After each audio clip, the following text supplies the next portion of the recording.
Olá, galerinha do primeiro ano da São Vicente, dando continuidade às resoluções das questões. Hoje eu estou resolvendo a questão do dia 18/6, certo?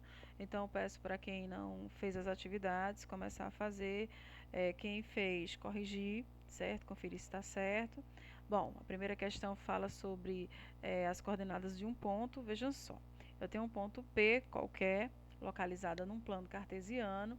Ele tem coordenadas sempre na ordem, coordenadas pares ordenados, na verdade, seria x e y, tá? Sempre primeiro a coordenada do x, depois o y. Mas quem é x, quem é y? X é o nosso eixo das abscissas, esse eixo que sempre fica na horizontal, e o nosso y é o nosso eixo das ordenadas, que sempre fica na vertical. Então, quando eu quero localizar um ponto nesse plano, né, eu vou pegar as suas coordenadas sempre nessa ordem, por isso chamar pares ordenados, tá? X, Y. Veja só, o ponto A. O ponto A ele vai estar na localização em x menos 5, em y menos 2. Então, o par ordenado que forma os números que formam a localização do ponto A seria os pares ordenados menos 5 e menos 2. No ponto B, nós temos em x 3, em y 4. Então, nesse caso, o ponto B tem coordenadas 3 e 4. Ok? Bem simples. Próxima questão. Próxima questão fala sobre uma questão contextualizada, né, de uma função do primeiro grau. Diz assim: o salário mensal de Evandro é representado por uma função do primeiro grau com lei de formação, que o salário S é igual a 0,02 de x mais 50, onde representa o total de vendas em reais. Assinale a alternativa que representa o valor das vendas, sabendo que Evandro recebeu 1.250. Veja só, se ele recebeu, então o salário S dele foi 1.250. Então, nós vamos armar nossa continha da seguinte maneira. Então, o salário vai ser 1.250 igual, aí a gente tem a formulazinha, né, que dá o valor do salário dele, que é 0,02x mais 50. Bom, feito isso, o que é eu vou organizar aqui minha equação para achar o valor de x. O que é o valor de x? É o valor que ele vendeu para gerar um salário de R$ 1.250, a comissãozinha dele. Né? Então, ó, nesse caso aqui, esse 50 vai passar diminuindo, tá? Então, ele está somando, passa diminuindo. Toda vez que houver a troca de posição diante do sinal da igualdade, se passa de um lado para o outro, você inverte o sinal. Se está somando, passa diminuindo, tá? Muito bem, então eu tenho 1.250 menos 50 dá 1.200. Aí ficou igual a 0,02 de x. Bom, esse 0,02 está multiplicando x, certo? Então, nesse caso, ele passa dividindo. Então, vai ficar 1.200 dividido por 0,02. Fiz um pouco detalhado para vocês essa divisão, para relembrar como é que eu faço. 0,02 é 2 centésimos, ok? Então, nesse caso, eu coloquei em forma de fração, e quando a gente coloca em forma de fração, ó, tem uma divisão e outra divisão. Então, a gente conserva o primeiro número, que é 1.200, multiplica pelo inverso do segundo, ou seja, o inverso é o que estava em cima, vai para baixo, o que está de baixo vai para cima, certo? Então, o inverso de 2 centésimos é 100 sobre 2. Bom, muito bem, feito isso, né, eu vou ter a multiplicação de 1.200 vezes 100, dá esse valor, dá 120 mil, dividido por 2. E claro que ele vendeu a metade dividido por 2 é sempre a metade. Então, a metade de 120 mil é 60 mil.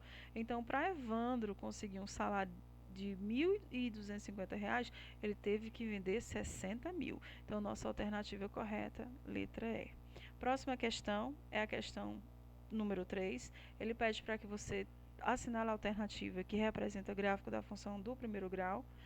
Então, essas questões é só visual, você observou, você olhou para o gráfico, você já determina qual é. Nesse caso, a função do primeiro grau é uma função que é sempre uma reta, tá?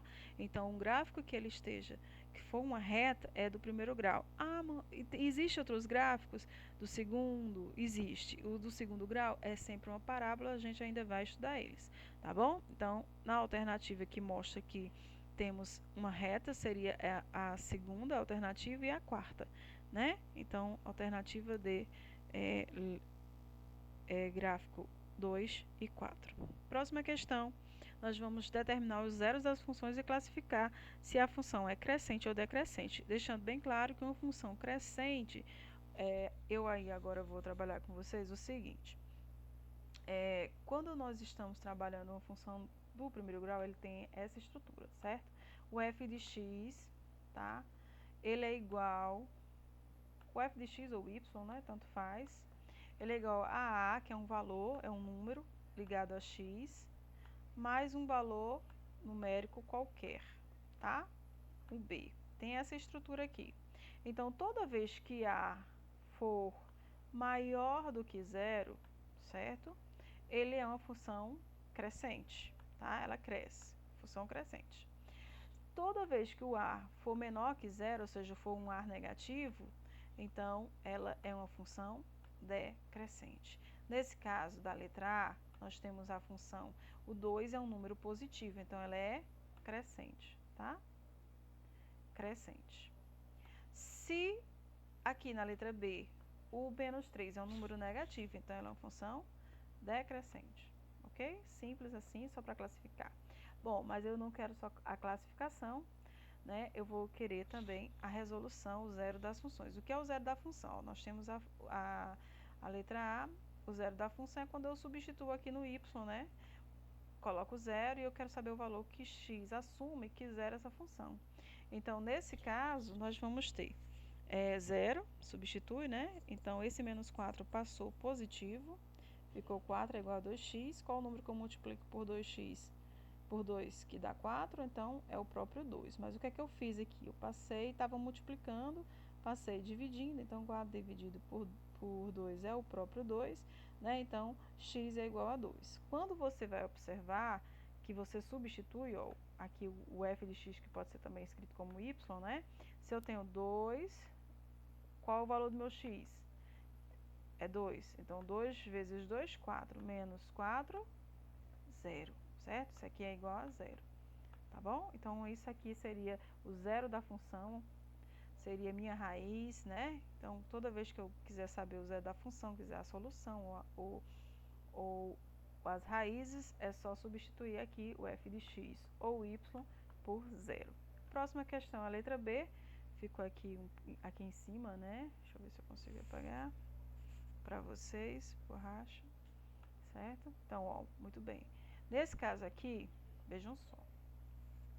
Nesse caso, nós temos que o y, né, é igual a menos 3x mais 9. Nesse caso, eu quero o zero da função, então substituo onde existe o y, coloco o zero, aí eu vou agora resolver. Esse 9 que está somando, passa diminuindo, aí fica menos 9 igual a menos 3x. Bom, esse 3, menos 3, está multiplicando o x, então passa dividindo. Só que na divisão, quando temos sinais negativos, a gente tem que fazer o jogo sinal, né? Ó, menos com menos é mais. Então, aqui vai dar um número positivo. De cara, eu já sei que ele vai ser positivo. Quando eu divido 9 por 3, dá 3. Então, nosso x, que zera a função, certo? É 3. Como assim, professora? Olha para cá. Ó. Como é que eu vou zerar? Vai ficar menos 3 vezes 3 mais 9, né? Como é que eu vou resolver isso? A multiplicação primeiro. Menos 3 vezes 3, menos com mais é menos.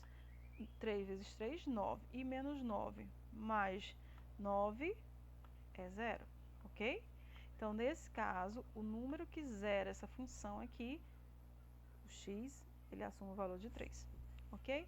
Eu espero que eu tenha ajudado, façam as correções e próxima aula a gente resolve outro TD, tá bom?